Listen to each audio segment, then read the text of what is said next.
दोस्तों, क्या आपके गुड़हल पर फूल आने बंद हो गए हैं या आपका गुड़हल पीला हो गया है? पत्तियां पीली होकर झड़ रही हैं, कलियां नहीं बन रही हैं या कलियां तो बन रही हैं लेकिन वे खिलने से पहले ही झड़ जा रही हैं। तो परेशान होने की ज़रूरत नहीं है और ना ही अपने पीले हुए पौधे को उखाड़ कर फेंकने की ज़रूरत है। यही वह सीज़न है कि आप अपने पौधे को नया जीवन दे सकते हैं। 2-3 आवश्यक कार्य करके आप अपने पौधे को फिर से हरा-भरा कर सकते हैं और इससे ढेर सारी फ्लावरिंग ले सकते हैं। तो दोस्तों, ये कौन से 2-3 ज़रूरी काम हैं और इसमें कौन से फर्टिलाइज़र अभी इस सीज़न में देना है, संपूर्ण जानकारी मिलने वाली है इस वीडियो में, तो प्लीज़ वीडियो पर अंत तक बने रहें, बिना स्किप किए पूरा देखें और जानकारी अगर पसंद आए तो लाइक करें, शेयर करें। चैनल को अभी तक सब्सक्राइब नहीं किया है तो प्लीज़ चैनल को भी सब्सक्राइब करके बेल आइकन को प्रेस कर लें ताकि सारे अपडेट्स आपको मिलते रहें। नमस्कार दोस्तों, स्वागत है मेरे YouTube channel love with nature में। दोस्तों, गुड़हल एक परमानेंट फूलों वाला पौधा है।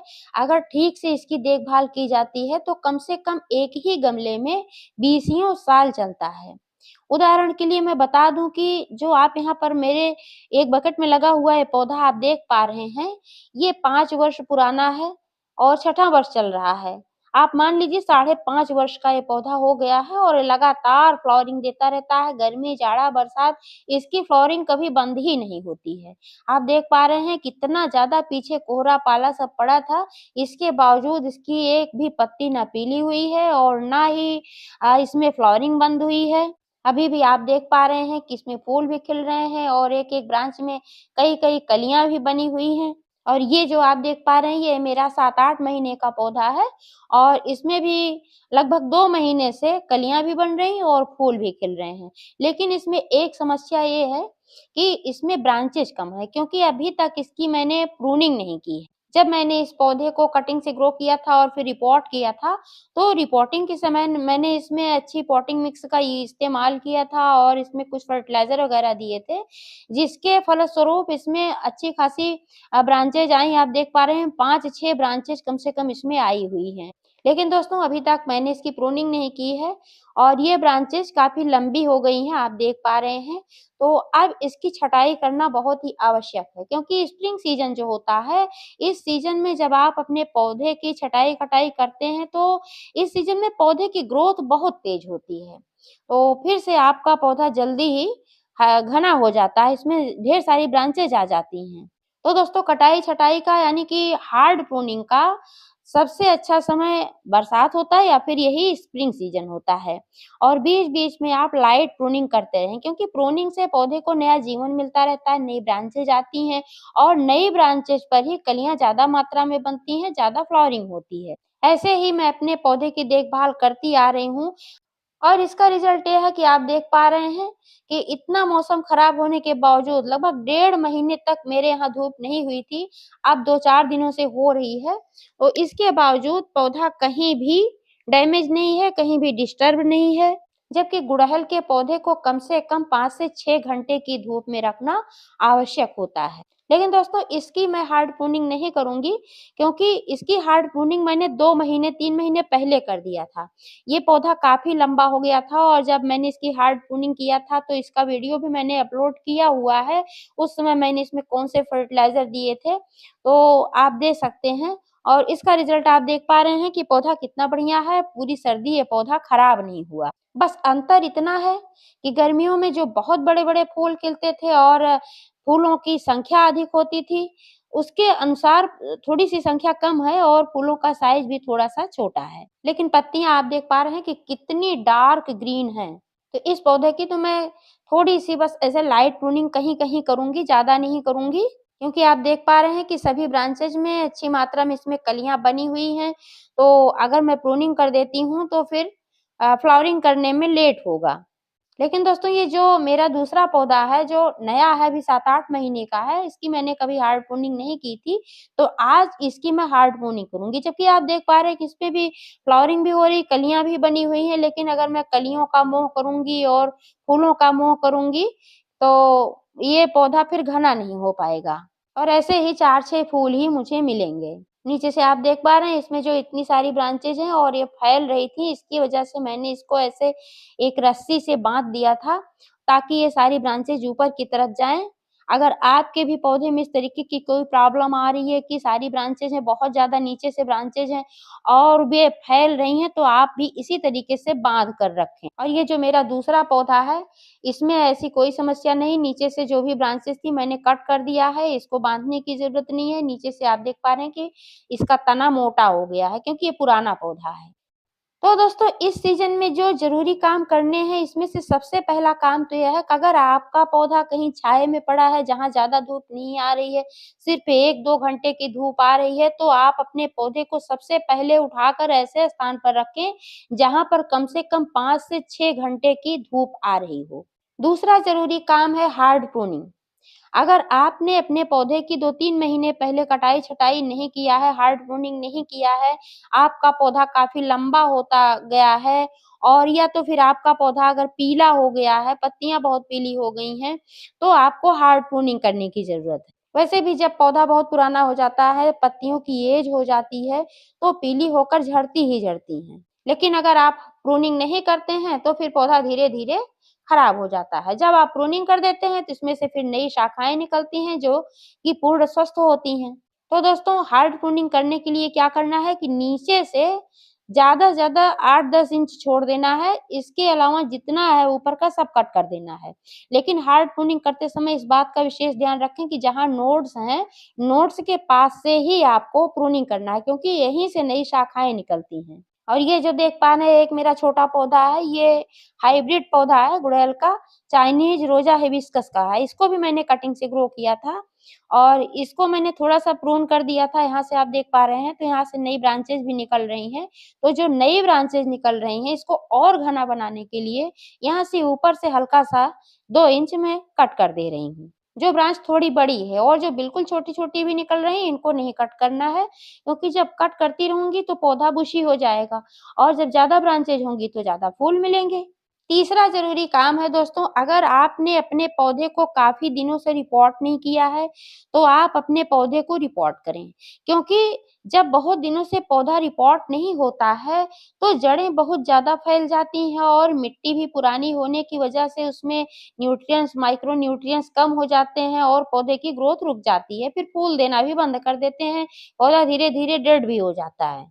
चूँकि दोस्तों मेरे पौधे की जो मिट्टी है इसमें न्यूट्रिएंट्स, माइक्रो न्यूट्रिएंट्स की कमी नहीं है, इसी वजह से मेरे पौधे जो हैं पूर्ण स्वस्थ हैं और फ्लावरिंग भी कर रहे हैं इसलिए मैं रिपोर्ट नहीं कर रही हूँ। लेकिन अगर आपके पौधे में कमी है और काफ़ी दिनों से आपने रिपोर्ट नहीं किया है, तो आपको रिपोर्ट करने की ज़रूरत है। रिपोर्ट करने के लिए पूरे पौधे को गमले से निकाल लेना है और जड़ें थोड़ी-सी ट्रिम कर देनी हैं, फिर से इसको नई मिट्टी भरकर इसमें फिर से लगा देना है।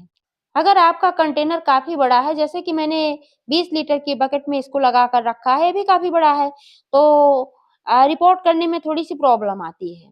तो इसका विकल्प ये है कि गमले से आप 1/3 मिट्टी निकाल लें और जब आप मिट्टी निकालते हैं, साथ में जड़ें भी ट्रिम हो जाती हैं और मिट्टी निकालने के बाद दूसरी मिट्टी इसमें भरना है। जो दूसरी मिट्टी भरना है, उसको आप एक अच्छी पॉटिंग मिक्स बनाकर भरेंगे उसमें आप 50% गार्डन सॉइल और 20% मोटी वाली रीत, 30% गोबर की सड़ी हुई खाद या कंपोस्ट खाद मिलाएँ। तीसरा ज़रूरी काम है दोस्तों इसमें फर्टिलाइज़र देना। क्योंकि ये सीज़न जो है इस सीज़न में अगर आप फर्टिलाइज़र दे देते हैं, अच्छे से अपने पौधे को खिला-पिला देते हैं, तो आने वाले समय में पौधा अच्छी फ्लावरिंग भी देता है, ग्रोथ भी अच्छी होती है क्योंकि आने वाले समय में जैसे फरवरी में ग्रोथ बहुत ही अच्छी होती है पौधे की, तो इसको खिलाने-पिलाने की ज़रूरत होती है। जब पौधे की ग्रोथ होती है, फ्लावरिंग होती है, फ्रूटिंग होती है, ऐसे समय में पौधे को न्यूट्रिएंट्स, माइक्रो न्यूट्रिएंट्स की आवश्यकता ज़्यादा होती है। वैसे तो गुड़हल के पौधे को 1 महीने में 1 बार गोबर की सड़ी हुई खाद अवश्य दें। गुड़हल के लिए आप जाइम खाद का इस्तेमाल कर सकते हैं, बहुत ही अच्छा होता है। दोस्तों जब भी आप फर्टिलाइज़र दें तो जड़ों में दें, यानी कि ऊपर से 2-3 इंच मिट्टी निकाल कर फिर आप फर्टिलाइज़र डालकर ऊपर से मिट्टी को डालें। क्योंकि जब आप जड़ों में फर्टिलाइज़र देते हैं तब आपके पौधों को फ़ायदा पहुँचता है, ऊपर ही अगर आप फर्टिलाइज़र डाल देते हैं तो जड़ों तक नहीं पहुँच पाता है और फिर आपके पौधे को कोई फ़ायदा नहीं पहुँच पाता है। साथ ही साथ इसमें फंगस वगैरह लगने का भी खतरा बना रहता है। इसलिए सबसे सही तरीका है कि आप 2-3 इंच मिट्टी निकाल कर ही फर्टिलाइज़र दें। अब आप ध्यानपूर्वक देखिए कि कौन-कौन से फर्टिलाइज़र आज मैं इसमें डालने वाली हूँ। तो दोस्तों आप चाहें तो गोबर की सड़ी हुई खाद डाल सकते हैं, लेकिन आज जो फर्टिलाइज़र मैं यूज़ कर रही हूँ, ये घर का बना हुआ कंपोस्ट खाद है, जो कि किचन वेस्ट से और गार्डन वेस्ट से मैंने इसको बनाया है। जैसे गार्डन की जो पत्तियाँ वगैरह निकलती हैं, पेड़-पौधों की छटाई-कटाई में, फूल हैं और ये किचन से जो सब्जियों के छिलके वगैरह निकलते हैं और बहुत सारी चीज़ें निकलती रहती हैं, तो इससे मैंने बनाया है कार्डबोर्ड वगैरह डालकर, चाय की पत्ती, गुड़ वगैरह डाल कर के बनाया है। वैसे मैंने इसका भी वीडियो अपलोड किया है कि कैसे कंपोस्ट खाद बनती है, आप चाहे तो देख सकते हैं मेरे चैनल पर। ये बहुत ही पावरफुल होता है। तो क्वांटिटी की बात करें दोस्तों, जो ये इतना बड़ा मेरा कंटेनर ये 10 लीटर की बकेट में लगा है। जो ये दूसरा वाला है इसको मैंने 20 में लगाया है, लेकिन ये जो है ये 10 लीटर की बकेट में मैंने लगाया हुआ है और न्यू पौधा है। तो पौधे के आयु के अनुसार भी फर्टिलाइज़र देना चाहिए। अगर आपका पौधा ज़्यादा पुराना है तब आपको ज़्यादा फर्टिलाइज़र देने की ज़रूरत पड़ती है। अगर आपका पौधा नया है और कंटेनर छोटा है तो कम फर्टिलाइज़र देने की ज़रूरत पड़ती है। तो दोस्तों इतने बड़े कंटेनर के लिए 2-3 मुट्ठी पर्याप्त है। चारों तरफ डालकर फैला देना है और इसके बाद इसमें देना है नीम की खली। यह आप जो देख पा रहे हैं नीम खली का पाउडर है। मैंने नीम खली के केक को पाउडर करके रखा हुआ है, क्योंकि इसको डालने में आसानी होती है। केक रहता है तो थोड़ा-सा तोड़ने में दिक्कत होती है और ये पाउडर करके रख लिया है तो इसको डालने में आसानी। इसके इस्तेमाल से पौधे की अच्छी ग्रोथ होती है और मिट्टी जो होती है कीटाणु मुक्त होती है। नाइट्रोजन की अच्छी मात्रा होने के साथ-साथ बहुत सारे पोषक तत्व होते हैं, जिससे पौधे की ग्रोथ भी अच्छी होती है। इसलिए आप अपने पौधों में नीम की खली ज़रूर डालें। इसके इस्तेमाल से मिट्टी की गुणवत्ता में सुधार होता है। ये उपजाऊ हो जाती है। क्वांटिटी की बात करें दोस्तों तो इतने बड़े कंटेनर के लिए 3 चम्मच पर्याप्त है। 3 बड़े चम्मच डालना चाहिए। और तीसरी चीज़ जो मैं इसमें डालने वाली हूँ दोस्तों, ये पीली सरसों को मैंने पीस करके रखा हुआ है। ये बहुत ही फ़ायदेमंद होता है गुड़हल के पौधे के लिए, जिस पौधे में कभी भी कली नहीं बनी होती है, इसके इस्तेमाल से उस गुड़हल में भी कलियाँ बनना स्टार्ट हो जाती हैं। सरसों के इस्तेमाल से गुड़हल पर अच्छी फ्लावरिंग होती है और पौधे की ग्रोथ भी अच्छी होती है, क्योंकि सरसों में नाइट्रोजन, मैग्नीशियम, फास्फोरस और बहुत सारे पोषक तत्व होते हैं, जो कि हमारे पेड़-पौधों के लिए आवश्यक होते हैं। आप चाहें तो सरसों की खली का इस्तेमाल कर सकते हैं और चाहें तो इस तरह से सरसों के दानों को पीस कर भी इस्तेमाल कर सकते हैं। यहीं पर दोस्तों मैं क्वांटिटी की बात कर लेती हूँ, तो ये भी कम से कम 4-5 बड़े चम्मच इस्तेमाल करना है। अच्छी तरह से इसको मिला देना है। अब सबसे लास्ट में जो चीज़ मैं इसमें डालने वाली हूँ दोस्तों, ये बहुत ही फ़ायदेमंद है गुड़हल के पौधे के लिए। ये है नींबू के छिलके। जो नींबू के छिलके होते हैं, ये बहुत सारे पोषक तत्वों से भरपूर होने के साथ-साथ मिट्टी की अम्लीयता को भी बनाकर रखते हैं, क्योंकि जो हमारा गुड़हल का पौधा होता है, इसको थोड़ी अम्लीय मिट्टी पसंद होती है। तो जब आप इसमें नींबू के छिलकों का इस्तेमाल करते हैं, तो आपके पौधे की ग्रोथ भी अच्छी होती है और इसमें फूल भी अच्छी मात्रा में खिलते हैं। 1-2 नींबू के छिलके आप इसमें दबा सकते हैं। जो मैंने लिया है इसमें थोड़ा-सा भी रस भी है, तो इसलिए मैंने थोड़ा लिया है और 2 ही टुकड़ा मैं इसमें दबा रही हूँ, क्योंकि रस है इसमें तो मात्रा ज़्यादा हो जाएगी। ये सब डालने के बाद दोस्तों ऊपर से जो मिट्टी मैंने निकाला था, मैं यही मिट्टी फिल कर रही हूँ, क्योंकि मेरे जो पौधे की मिट्टी है इसमें किसी भी प्रकार की कमी नहीं है।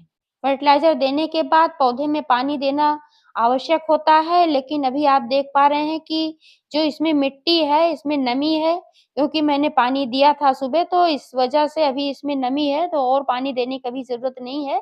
जब मिट्टी थोड़ी-सी ड्राई हो जाएगी, तब मैं इसमें पानी दूँगी। यहीं पर आप जो देख पा रहे हैं, जो मेरा छोटा पौधा है, चाइनीज़ रोज़ा हिबिस्कस का, इसकी जो मिट्टी है, काफ़ी गीली है और इसमें भी मैं यही सारे फर्टिलाइज़र देने वाली हूँ और इसमें भी मैं पानी नहीं डालूँगी, क्योंकि इसकी मिट्टी इसकी अपेक्षा कुछ ज़्यादा ही गीली है। वैसे तो दोस्तों गीली मिट्टी में फर्टिलाइज़र नहीं देना चाहिए, लेकिन बहुत ज़्यादा गीली नहीं है। मेरे पौधे की मिट्टी बहुत ज़्यादा गीली होती भी नहीं है, क्योंकि मैं इसमें जल निकासी वाली भुरभुरी मिट्टी यूज़ करती हूँ। जब मिट्टी अच्छी होती है, तो बहुत ज़्यादा गीली और दलदली होती भी नहीं है। आप चाहे जितना भी पानी डालेंगे, वो ड्रेनेज होल से निकल जाता है और ज़रूरत भर का पानी मिट्टी में रह जाता है। तो दोस्तों इस तरह से आप अपने मरते हुए गुड़हल के पौधे को बचा सकते हैं। जिस गुड़हल में कभी भी कलियाँ नहीं आई हैं, इसमें आप अच्छी फ्लावरिंग ले सकते हैं। जानकारी कैसी लगी? कमेंट करके अवश्य बताइएगा। पूरा वीडियो देखने के लिए बहुत-बहुत धन्यवाद।